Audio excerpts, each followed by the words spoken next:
We're back on a ferry, now approaching Ellis Island.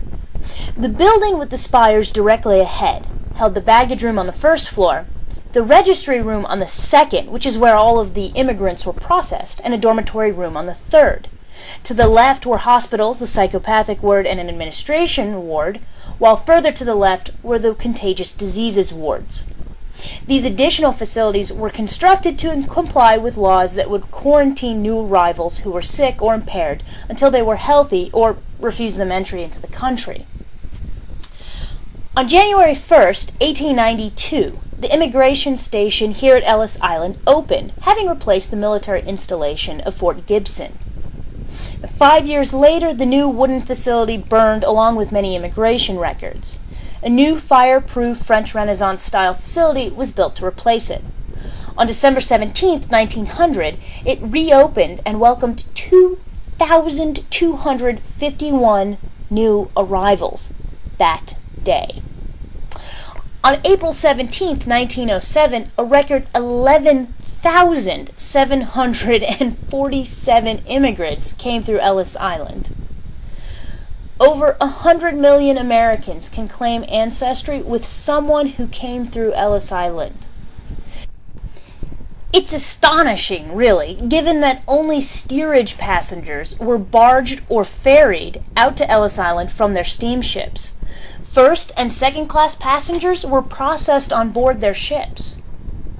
Now, as we enter the ferry slip, heading towards the 1930s ferry terminal directly ahead, we must imagine anxiety, uncertainty, and fear replacing the euphoria of seeing the Statue of Liberty and believing one had finally arrived and was free.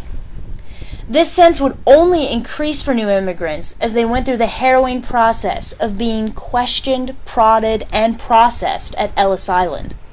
These huddled masses yearning to be free had to meet requirements of health, wealth, and intelligence that had been created through a series of anti-immigrant laws passed by using eugenics as a guideline in determining a person's worth and thus his or her right to be here, to be Americans. So close and yet so far away.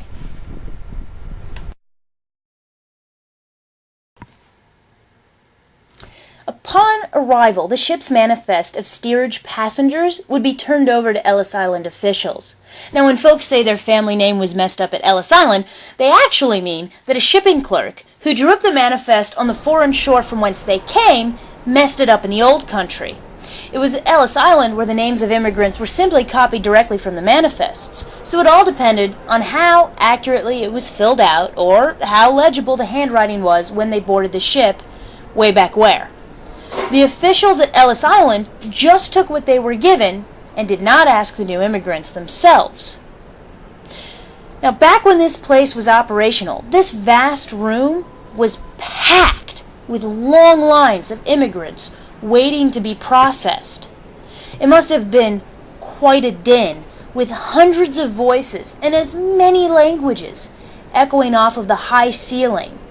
Families trying to stay together, all the discomfort of hunger or heat or needing to relieve oneself. All the while, as the immigrants, many of them awestruck by the immensity of the place and the cities beyond, waited for uniformed officials to question them. They were being watched by doctors who identified those with labored breathing, limps, or nervous tics, etc., who would be pulled for further testing and investigation. By such observations, many were labeled with chalk and went through still more processing. Immigrants remembered with fear being back home and what uniformed officials might mean in unjust societies that they were living in. Marks and chalk were used to identify immigrants who were thought to have different ailments. Trachoma was a big concern at the time, and immigrants suspected of being afflicted with it were labeled with the letters CT on their lapels.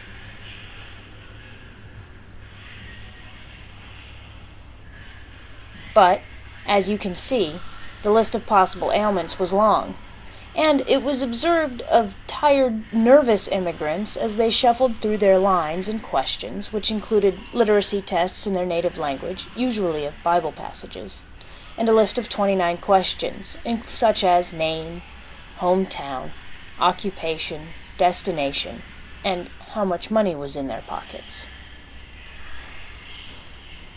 Insanity was thus, for example, suspected based on observations made of people struggling through intimidating and foreign surroundings.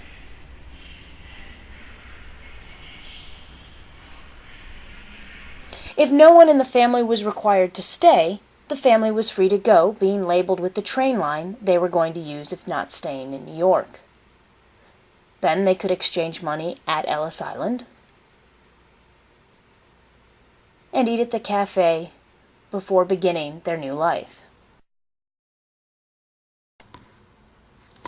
However, if there were problems, the waiting game began, sometimes requiring hearings or more tests such as those created by Dr. Howard A. Knox, seated center, who practiced medicine at Ellis Island from 1910 to 1916.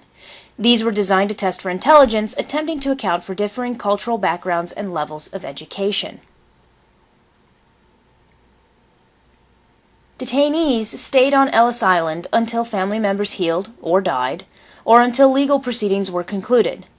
The very walls bear witness to the long, dull, anxious hours scrawled with graffiti, a unique and personal witness left behind for us to see and read today.